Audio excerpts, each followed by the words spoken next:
नवाज शरीफ साहब का फ्यूचर किस तरह से आप देखते हैं? नवाज शरीफ पार्लियामेंट के साहब अंदर हैं, लेकिन he should have been the prime minister, नहीं बने वो देखें कई वजूहात हैं, वो भी देखें वहीद भाई, मेरे ख्याल में नवाज शरीफ साहब का फ्यूचर कोई नहीं है, खत्म हो गया। अब उम्र के इस विषय में फ्यूचर नहीं होता, आखिरत होती है।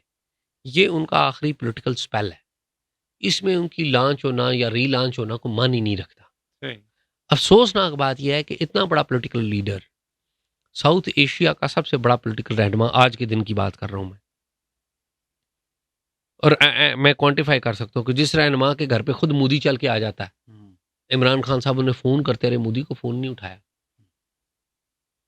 ऐसा ही हुआ ना, शहबाज शरीफ साहब की तो कोई हैसियत ही नहीं है ना नेशनल लीडरशिप के एतबार से। पीपल्स पार्टी ने इस पसंद दौरान, नहीं करेंगे आपकी मेरी ना बात पसंद करें, मेरे को रिश्तेदारी तो नहीं है, मैं तो एक नहीं, मैं बात जो वैसे कहता हूँ, नहीं, मैं जो बात हमारे लोग जो हैं वो they take everything personally. Personally कहते रहे, बात यह है कि नवाज शरीफ इस साउथ एशिया के सबसे बड़े लीडर थे, उनका डिपार्चर बड़ा अफसोसनाक हुआ। ये 8 फरवरी के इंतखाबात ने उनको सियासत से आउट कर दिया। कैसे?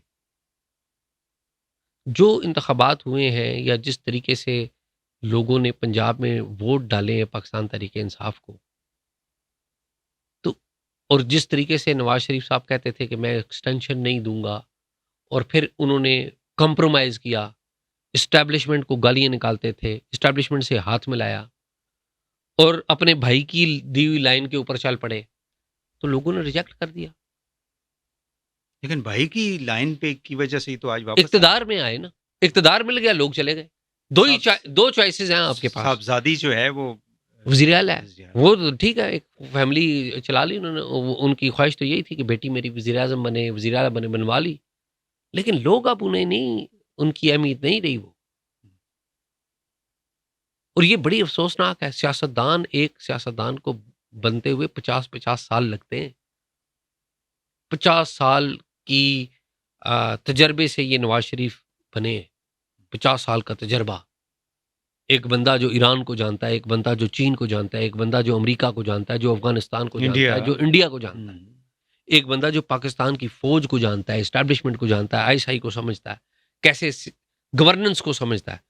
और वो ऐसे, वो कहते हैं ना कि इक्तदार से निकला है या ऐसे सियासी मंजरनामे से फारूक हुआ है कि अब उसके साथी आके बाहर ऐलान करते हैं कि नवाज शरीफ साहब दोबारा री लॉन्च हो रहे हैं। ये तौहीन है नवाज शरीफ के लिए भी। सही बात है, तो ये क्यों हुआ? सवाल ये नहीं कि ये ऐसा हो, ये इसलिए हुआ कि उन्होंने जाके एस्टैब्लिशमेंट से जो उनका नारा दिया हुआ था उसके ऊपर कॉम्प्रोमाइज किया। पहले माजी में आप लोगों को शायद बेवकूफ बना सकते थे, अब नहीं बना सकते। तो इट इज ओवर। मेरे ख्याल में इट्स ओवर। मेरा ख्याल में नवाज शरीफ साहब के पास एक बहुत बड़ा मौका था। वो 8 फरवरी के इंतखाबात थे। नवाज शरीफ साहब कहते कि जी मेरे ये इंतखाबात ये जैसे भी हैं, मैं असम्बली में नहीं आऊँगा। जमात को ना करते, खुद ही ना आते। मरियम तो आई।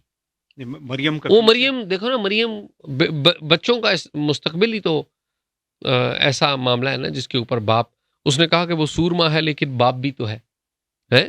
वो सूरमा है लेकिन बाप भी तो है, रोटी खरीद लाया तलवार बेचकर। तो उन्होंने तलवार बेच दी, इक़्तिदार ले लिया। तो do you see Maryam to be succeeding, और सक्सेसफुल? जो सियासतदान की कामयाबी है वो एक गवर्नेंस के एतबार से उस माहौल में होती है कि जब आपके पास आइडियल सूरत हाल हो। मरियम के पास कोई आइडियल सूरत हाल नहीं। एक तरफ कमज़ोर मईशत है, मरकज़ में शहबाज शरीफ साहब की हुकूमत है जो कि कमज़ोर मईशत के ऊपर चल रही है, ताकतवर एस्टैब्लिशमेंट के ऊपर चल रही है। जी चचा है, जी ऐसे ही है। कंफर्टेबल हो? हाँ नहीं, ऐसे नहीं, कंफर्टेबल तो नहीं है, वो आपको भी पता है। नहीं है कंफर्टेबल? नहीं, आपस में तो कंफर्टेबल नहीं है। वो तो कभी भी नहीं थे ना।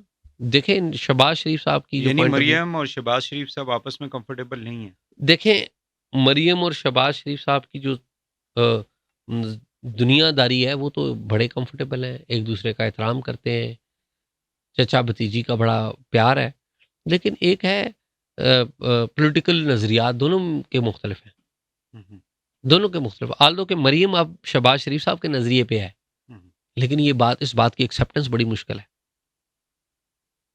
इस बात की एक्सेप्टेंस बड़ी मुश्किल है। तो मेरा नहीं ख्याल कि दोनों के दरमियान कोई आइडियल रिलेशनशिप है। लेकिन लीड यही करेंगी फ्यूचर में। लेट अस सी, फ्यूचर पता नहीं इस जमात का क्या है। अच्छा, मुझे ये बताइएगा एजाज साहब के ये जो आसिफ अली जरदारी साहब हैं, is comfortable I think, but ये जो मामला हुआ था बैन करने वाला, उसमें हमने देखा है कि नून लीग बिल्कुल आइसोलेशन का शिकार दिखाई दे रही थी, इत्तेहादी भी नहीं थे, और इवन पीपल्स पार्टी जो है उनके लोगों की मुख्तलिफ किस्म की स्टेटमेंट्स आ रही नून थी। लीग का मसला ये है कि उनको जो इशारा किया जाता है ना, फौरी तौर पे भागते हैं और जाकर उस पर अमल दरामद की कोशिश करने लग पड़ते हैं, बगैर सोचे हुए कि उनके साथ टेबल के ऊपर कुछ और लोग भी हैं जिनको एतमाद में लेना ज़रूरी है। ठीक। वो इस्टेब्लिशमेंट को खुश करने के लिए इतने बेताब हुए पड़े हैं कि वो कहते हैं कि हम इस्टेब्लिशमेंट जो है इसको किसी तरीके से राज़ी कर लें, खुश कर लें, हमारे इक़्तिदार की जो कंटिन्यूटी है वो कायम रहे। लेकिन भूल जाते हैं कि उनके साथ और लोग भी बैठे हुए हैं, और उससे भी बड़ी बात जो वो भूलते हैं, वो लोग भूल जाते हैं कि लोग इस पे क्या सोचेंगे, इंप्रेशन लोगों का क्या होगा। तो आसिफ अली जरदारी साहब के जो मूव्स हैं, do you think they positive, और पॉजिटिव इन अ सेंस कि उन्होंने अपना जो भी शेयर था वो उन्होंने ले लिया, लेकिन गवर्नमेंट में भी नहीं है, वो कहते हैं जी हम तो। लेकिन देखिए, दुनिया को तो पता है ना कि गवर्नमेंट में पीपल्स पार्टी है या नहीं। ये तो दिखावा है ना कि आप बजट में आपके अरकान उठ के तनकीद करते हैं, बजट पर, बजट की तनकीद करते हैं, लेकिन वोट उसी बजट को डालते हैं। 3 गवर्नर आपके हैं, सदर आपका है, डिप्टी स्पीकर आपका है, अहम चेयरमैन ओहदे, चेयरमैन सेनेट आपका है, डिप्टी स्पीकर कौमी असम्बली आपका है। तो क्या यानी कि लोग तो बेवकूफ़ नहीं है, लोगों को तो आप बेवकूफ़ नहीं बना सकते। और बिलावल साहब भी खामोशी। बिलावल साहब क्या कहें मुझे बताएं। वो हमारे दोस्त जगन साहब ने बड़ा अच्छा तबसरा किया था कि बिलावल साहब वो कबूतर है जो गुज़िश्ता कई साल से उड़ने की कोशिश कर रहे हैं, लेकिन उनके वालिद ने उन्हें दुम से पकड़ा हुआ है। अच्छा। और वो बिल्कुल दुरुस्त है कि बिलावल साहब उड़ना चाहते हैं शायद, लेकिन उनके अब्बा ने उन्हें पकड़ा हुआ है और वो उड़ नहीं पा रहे। शायद उनके अब्बा उनको बचाना चाह रहे हैं, शायद ये भी हो सकता मैनेज करके उनको शायद ये भी एक हो सकता तरीके से चलें शायद। अपने आप को। वो मौलाना का फ्यूचर, मौलाना साहब का फ्यूचर भी अगेन, उनका भी फ्यूचर आखिरी स्पेल है उनका, और उनका जो फ्यूचर है, उनके बच्चे हैं। लेकिन वो ये और क्यों उनके सोचते हैं कि पीटीआई के साथ मेरा फ्यूचर है? वो इसलिए कि उनके बच्चे मौजूद हैं, उनके बच्चों को इस इलेक्शन में, उनके भाइयों को, बच्चों को कुछ भी नहीं मिला, और इसीलिए ज़्यादा गुस्सा भी है उनको।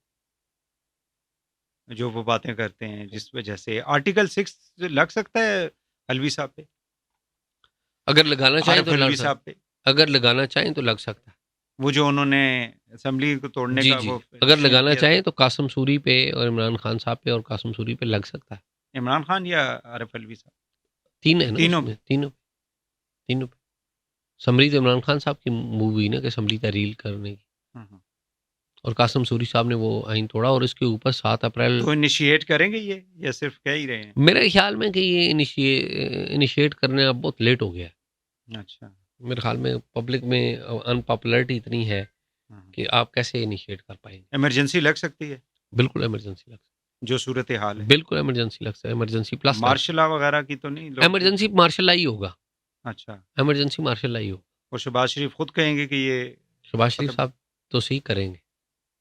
ये खत्म करें ये सारा नहीं, वो यूं तो नहीं होगा ना, वो तो हाँ, वो इसी तरह ही होगा, वो जिस तरह शरीफुद्दीन पीरज़ादा साहब के पास वो मुशर्रफ साहब आए थे 12 अक्टूबर की सुबह, तो उनको I8 से लिया था, ये शरीफुद्दीन पीरज़ादा ने खुद मुझे सुनाया था। तो कहते हैं कि मुशर्रफ साहब उनको लेके जा रहे थे, तो उन्होंने कहा मैं कोई इस तरह का काम करना चाहता हूँ कि इक़्तिदार भी मेरे पास हो, लेकिन मार्शल लॉ ना हो। मैं चीफ एग्जीक्यूटिव भी हूँ, तो मार्शल लॉ ना हो। सीईओ। जी हाँ, तो उन्होंने कहा पहली ठीक है। दफा एक टर्म निकली थी कि जो तो उन्होंने कहा कि जी आप चीफ एग्जीक्यूटिव बनना चाहते हैं? उन्होंने कहा हाँ हाँ यही यही। बिल्कुल। तो ये इसी तरह का कोई चक्कर होगा। अच्छा। एजाज साहब बहुत शुक्रिया आपका, आप तशरीफ़ लाए और आपने बड़ी ज़बरदस्त जो है पाकिस्तान की सियासत के ऊपर जो है अपना तजिया पेश किया। एंड आई होप कि जो हमारे सुनने वाले हैं, देखने वाले हैं, they must have an idea of what is happening in the country. और अल्लाह करे कि ये जो हमारी लीडरशिप है, इनके जो सोच है वो अवाम से ओरिएंटेशन उनकी हो, बजाय इसके सिर्फ इक़्तिदार के ऊपर जो है वो फ़ोकस करे। बहुत शुक्रिया आपका, बहुत नाज़रीन शुक्रिया। इजाज़त दीजिए। अल्लाह हाफ़िज़।